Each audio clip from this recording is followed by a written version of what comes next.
Assalamu alaikum everyone. This is Ezad Goto and Farhan Abdul, and today's our topic for discussion is chemical composition of chromosome. अगर chromosome की chemical composition की बात करें तो जो chromosome होता है इस chemical composed of 40% DNA and 60% histone protein. जो क्रोमोसोम होता है 40% डीएनए से बना होता है और 60% हिस्टोन प्रोटीन से बना होता है।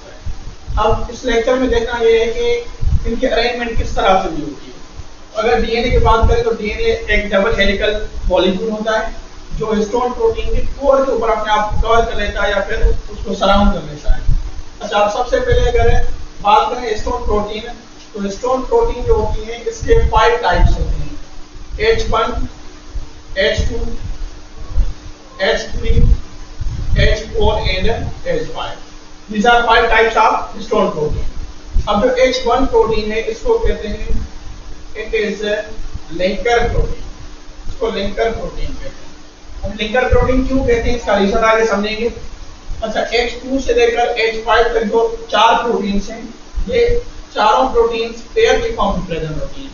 H2A, H2B, H3A and H3B, H4A, H4B and H5A, H5B। तो H5 से लेकर H2 से लेकर H5 तक ये जो 4 प्रोटीन्स होती हैं पेयर के फॉर्म में प्रेजेंट हैं, तो टोटल ये बन जाएंगे 8 प्रोटीन।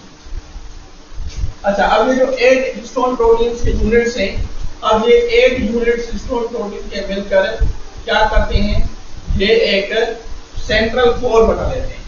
एक सेंट्रल कोर बनता है 8 प्रोटीन्स का।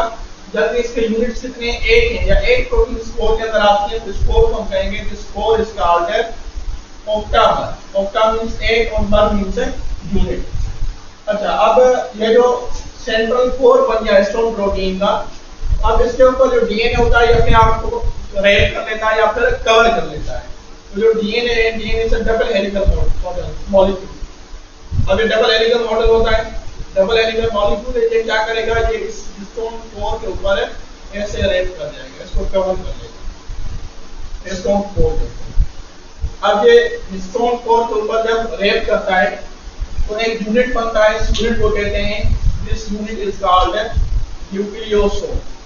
ये जो यूनिट बना है इसको क्या कहेंगे, इट इज कॉल्ड न्यूक्लियोसोम। अब ये जो न्यूक्लियोसोम होता है it is the basic unit of chromosome. जैसे जो डीएनए होता है, डीएनए के सवा जो यूनिट्स होते हैं न्यूक्लियोटाइड्स जो मिलकर डीएनए बनाते हैं, इसी तरह से न्यूक्लियोसोम सारे यूनिट्स बाय क्रोमोसोम। जो क्रोमोसोम होता है स्मॉल यूनिट्स का बना होता है जिसको हम क्या कहते हैं, न्यूक्लियोसोम कहते हैं। अच्छा, अब एक बात, एक क्वेश्चन राइज होता है इधर कि जो डीएनए है, डीएनए का फुल फॉर्म क्या होता है, डीऑक्सीराइबोन्यूक्लिक एसिड, यानी कि इसके अंदर फास्फोरिक एसिड प्रेजेंट होता है। अब फास्फोरिक एसिड होने की वजह से डीएनए के ऊपर जो चार्ज होगी वो नेगेटिव चार्ज, क्योंकि जो एसिड होता है नेगेटिवली चार्ज होता है। अच्छा, उसके बाद अगर बात करें हिस्टोन कोर के अंदर जो प्रोटीन है हिस्टोन प्रोटीन, तो हिस्टोन प्रोटीन कोई भी प्रोटीन हो तो प्रोटीन किस चीज की बनी होती है, अमीनो एसिड्स की बनी होती है। तो जो अमीनो एसिड्स हैं उसके ऊपर कौन सी चार्ज होती है, नेगेटिव चार्ज होती है। अब क्वेश्चन ये राइज होता है कि अगर दोनों मींस सेम चार्ज में तो ये क्या एक दूसरे को रिपेल करती है, फिर ये अटैचमेंट कैसे पॉसिबल है, ये अटैचमेंट कैसे होती है। तो इसका आंसर ये है कि इस हिस्टोन प्रोटीन के अंदर 2 अमीनो एसिड होते हैं, एक अमीनो एसिड है हिस्टीडीन और नंबर सेकंड आर्जिनिन। अब ये 2 अमीनो एसिड्स हैं, ये ऐसे अमीनो एसिड्स होते हैं जिनके ऊपर पॉजिटिव चार्ज, और पॉजिटिव चार्ज होने की वजह से जब चार्जेस डिफरेंट हो जाती हैं तो ये अटैचमेंट पॉसिबल होती है, अटैचमेंट हो जाती है, डीएनए इस हिस्टोन कोर के ऊपर क्या हो जाता है, रैप हो जाता है। तो क्रोमोसोम बनने में फर्स्ट जो लेवल है, जो फर्स्ट यूनिट बना था उसे क्या कहा हमने, न्यूक्लियोसोम। अब इस न्यूक्लियोसोम के अगर डायमीटर की बात करें तो जो न्यूक्लियोसोम होता है इसका डायमीटर होता है अबाउट 10 नैनोमीटर। अच्छा, अगर डीएनए की बात करें तो डीएनए क्या है, डबल हेलिकल मॉडल है, यानी इसके अंदर जो स्ट्रैंड्स होती है कितनी होती है, 2। तो दोनों स्ट्रैंड्स के दरमियान जो डिस्टेंस होता है, this distance is about 2 nanometer, 2 nanometer distance होता है। अच्छा, उसके बाद अगर डीएनए में 1 टन की अगर लेंथ की बात करें तो 3.4 नैनोमीटर इसकी लेंथ होती है। अच्छा, न्यूक्लियोसोम का डायमीटर हो गया 10 नैनोमीटर। अब फर्दर क्या होगा, फर्दर ये होगा कि ऐसे बहुत सारे जो न्यूक्लियोटाइड्स हैं वो आपस में अरेंज होते जाएंगे, मिलते जाएंगे, कंडेंसेशन का प्रोसेस होता जाएगा और एक क्या बनेगा, फाइबर लाइक स्ट्रक्चर बनेंगे, फाइबर बनेगा। इस फाइबर को हम क्या कहेंगे, this fibre is called chromatin fibre, chromatin fibre. Nucleosome जब कंडेंस होते हैं, बहुत सारे न्यूक्लियोसोम्स मिलते हैं तो एक फाइबर बनेगा, this fibre is called chromatin fibre. अब इस क्रोमेटिन फाइबर की अगर डायमीटर देखें तो इसका डायमीटर होता है अबाउट 30 नैनोमीटर, 30 नैनोमीटर इसका डायमीटर होता है। अब फर्दर कंडेंसेशन का प्रोसेस होगा, ये जो क्रोमेटिन फाइबर है ये फर्दर कंडेंस होगा, ये कंडेंस होकर क्या बनाएगा, ये एक मटेरियल बनाएगा, जिस मटेरियल को क्या कहेंगे, this material is called chromatin material. फिर बनेगा क्रोमेटिन मटेरियल, ये क्रोमेटिन मटेरियल बनेगा। अब ये जो क्रोमेटिन मटेरियल वही क्रोमेटिन मटेरियल है जो हम पढ़ते हैं कि न्यूक्लियस के अंदर प्रेजेंट होता है, जो कंडेंस होकर क्रोमोसोम्स बनाता है।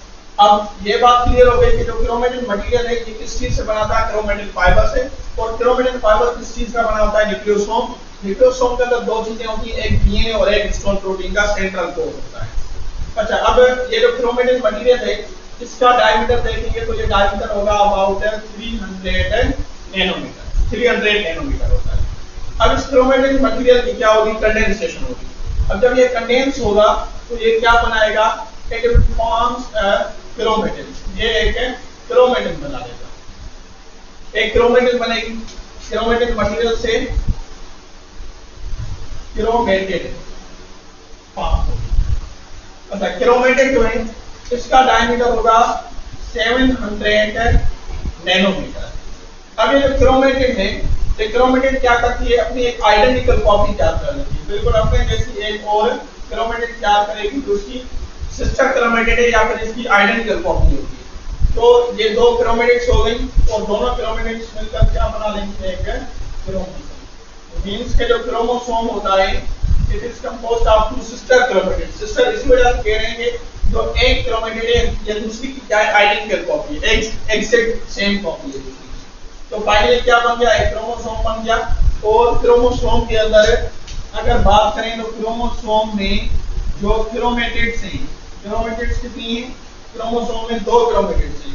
अगर एक क्रोमेटिड का डायमीटर 700 है तो दो क्रोमेटिड्स का डायमीटर होगा 1400 नैनोमीटर। तो फाइनली क्रोमोसोम फॉर्म हो गया। इसकी केमिकल कंपोजिशन हमने देखी कि डीएनए और हिस्टोन प्रोटीन मिलकर एक यूनिट बना रहे थे जिसको न्यूक्लियोसोम का। न्यूक्लियोसोम में कंडेंसेशन होगी, क्रोमेटिन फाइबर बनेगा, क्रोमेटिन फाइबर से क्रोमेटिन मटेरियल बनेगा, फिर क्रोमेटिन और फाइनली क्रोमोसोम।